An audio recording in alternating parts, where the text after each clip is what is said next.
Comment avoir toujours le temps de faire de la musculation sans rater une seule séance? Premier conseil, c'est d'en faire une priorité. Quand tu en fais une priorité dans ta vie, quand cette activité devient une priorité dans ta vie, tu vas te rendre compte en fait que toutes les autres activités vont tourner autour de ça. Faisant quelque chose que tu ne peux pas échapper, que tu dois absolument te soustraire, comme un rendez-vous important, comme quand tu dois aller au travail, et ben dans ton emploi du temps, il y a quelque chose qui est très important, c'est un rendez-vous avec toi-même, c'est d'aller faire ta séance de musculation. En faisant ça, tu vas te rendre compte que tu vas arrêter de procrastiner tout simplement parce que tu te laisses pas le choix.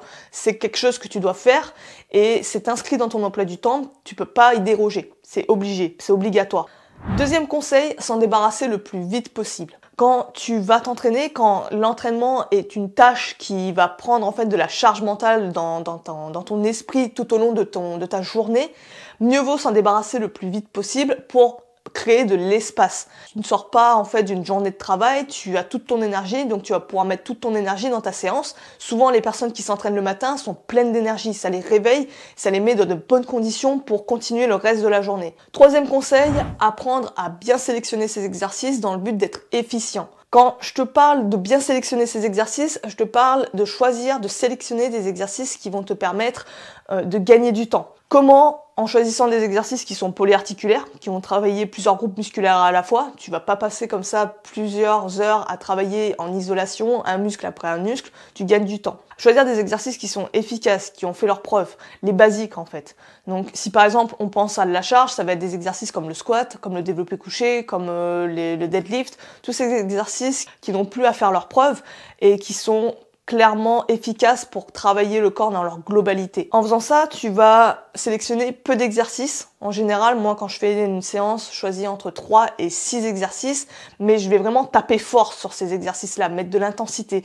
Je vais pas m'éparpiller sur plein d'exercices qui vont pas forcément m'apporter énormément de bénéfices. À la fin, rien ne t'empêche de faire quelques exercices d'isolation. Cherche toujours à ne pas en faire le cœur de ta séance. Si on reprend le poids du corps, c'est beaucoup plus simple. La plupart des exercices sont des exercices un peu plus polyarticulaires, donc ça va être des pompes, ça va être des tractions, ça va être des handstand push-up par exemple, mais en tout cas, chercher un exercice qui va travailler un groupe musculaire principal sans être un exercice d'isolation. En faisant ça, tu réduis le nombre d'exercices. En sélectionnant seulement une poignée d'exercices, ça te permet d'être beaucoup plus concentré sur ce que tu as à faire, à mettre beaucoup plus d'énergie sur le peu que tu as sélectionné et donc être plus efficace en bout de course. Quatrième conseil, c'est d'utiliser des méthodes d'intensification. Comme on l'a dit, si c'est un manque de temps, si c'est un manque de motivation, il faut que tes séances soient le plus productives possible et surtout le plus rapide.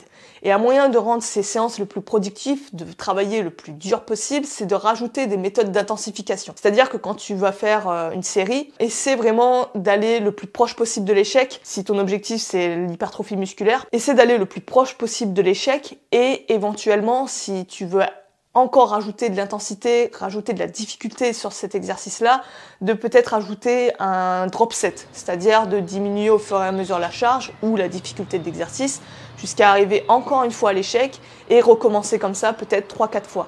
Là, tu vas voir que tu vas vraiment fatiguer ton muscle. Comme méthode d'intensification, tu en as plusieurs. Tu peux avoir le superset, qui là aussi va te faire gagner du temps parce que tu vas diminuer du temps de repos entre tes séries. Donc en fait, l'idée c'est de prendre un exercice qui va travailler un muscle et un exercice qui va travailler le muscle opposé. Par exemple, en superset, on peut imaginer un exercice pour les pompes et tout de suite après un exercice de traction. Ça peut être aussi un exercice pour les dips, puis un tirage horizontal, par exemple. Et entre ces deux exercices, à chaque fois, tu ne fais pas de temps de pause.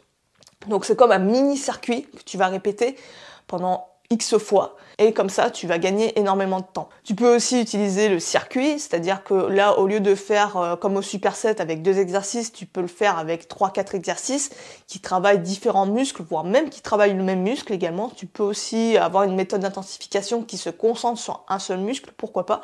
Mais en tout cas, en cherchant à réduire le temps de repos, ça va te faire gagner énormément de temps sur ta séance globale.